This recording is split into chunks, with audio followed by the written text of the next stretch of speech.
Finally আজকে আমার এক্সামটা শেষ হয়ে গেল।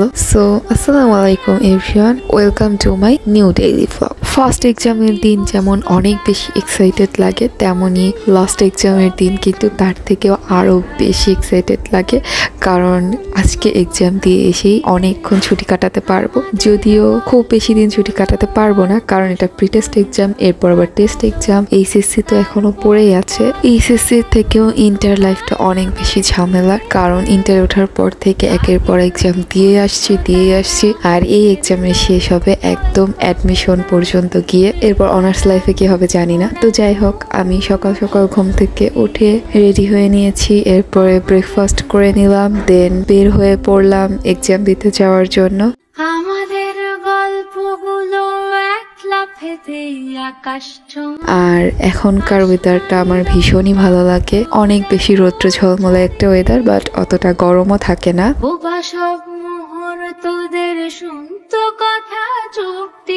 এরপর এক্সাম দেওয়া শেষে বাসায় এসে লাঞ্চ করে নিয়েছি, আর লাঞ্চ শেষে তো অবশ্যই আমার ঘুমানোই লাগবে।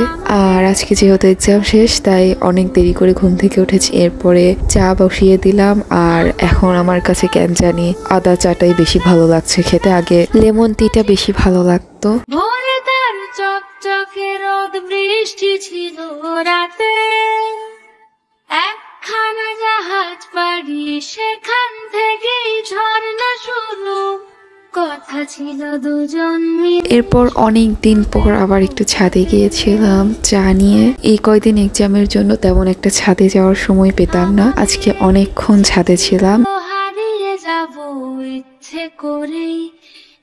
সন্ধ্যার দিকে আমি রান্না করেছিলাম সয়াবিন আলু দিয়ে। সয়াবিনটা আমার অনেক বেশি ভালো লাগে, অনেকের কাছে এটা ভালো লাগে না, বাট আমি প্রথমবার যখন খেয়েছিলাম তখন থেকে আমার কাছে এটা ভালো লাগে। আর এটা আমি কিভাবে রান্না করেছি সেটা খুব তাড়াতাড়ি তোমাদের সাথে একটা ফুল রেসিপি শেয়ার করবো ইনশাল্লাহ।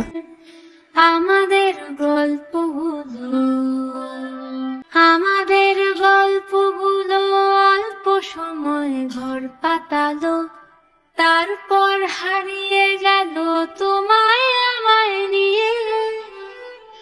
আগে যদি বুঝতো তারা মনের নদীর তল পাবে না, বেহায়া মুখ পোড়াতো অন্য কোথাও গিয়ে, বেহায়া মুখ পোড়াতো অন্য কোথাও গিয়ে। তো আমার রান্নাটা একদম কমপ্লিট, এখন ডিনার করে একটু টিভি দেখতে দেখতে ঘুমিয়ে পড়েছিলাম। আর আমার আজকের ভিডিওটা এ পর্যন্তই শেষ করছি।